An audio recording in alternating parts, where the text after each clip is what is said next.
Hey, friends! Action, time travel, romance, shady corporate conspiracies. You want a movie that has all of that, plus some familiar name brands in front of or behind the camera? Well, I have a movie that fits the bill. This time we're looking at Timeline from 2003, a film directed by Richard Donner and adapted from a novel by Michael Chrichton, which they pretty much don't follow. Our story goes like this. Billy Connolly here, his son, and their archaeology team are working at a castle dig in France. There are several mysteries related to the 14th century battle that took place between France and England at this castle, and the dig is being sponsored by a corporation with murky motives. Well, Connolly heads to the company headquarters in America at their request and promptly disappears. Met with puzzles and artifacts that are definitely not part of the 14th century, the team up and heads to America to find Connolly and learn what it's all about. Turns out, this here corporation was trying to invent a teleportation system for cargo, and accidentally wound up connecting to a wormhole that leads to this here castle in France, back in the 14th century. Anyway, since he's an expert on the era, they sent Connolly through their time travel contraption, and he's disappeared. So now our team has to suit up and follow. Gotta tell ya, they really cut to the chase with this whole thing. Of course, things go south right away, and our team is captured by the 14th century bad guy. As they keep trying to escape, they split up, get chased, and all the rest. The big 14th century battle is about to take place, which they know destroyed the castle where they need to go.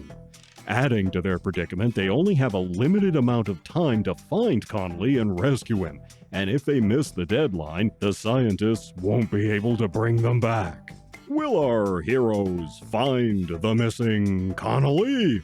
Will they solve the mystery? And can history be changed or set right in time for our heroes to escape? In our cast, we have the late Paul Walker from the Fast and the Furious franchise. He plays Connolly's son, the young dude and love interest for Francis O'Connor, one of his fellow archaeologists. Nobody much liked him in this at the time, since he stands out like a modern surfer dude in the 14th century. O'Connor was in AI and Clever Man. Liked her all right.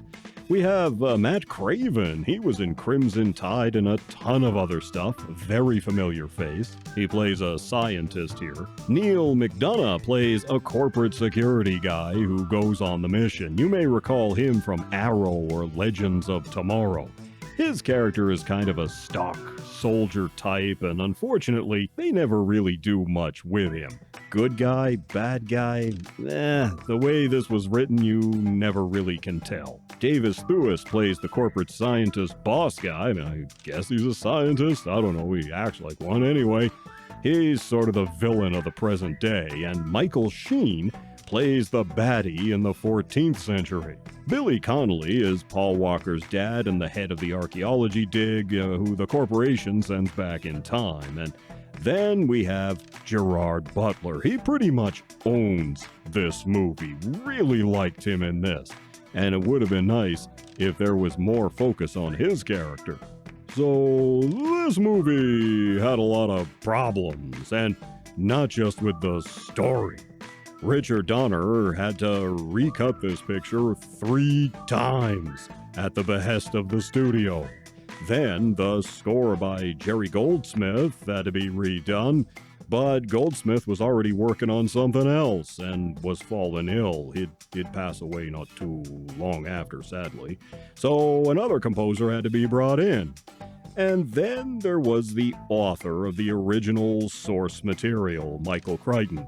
To say he was rather unhappy with the end result of this adaptation would be a massive understatement.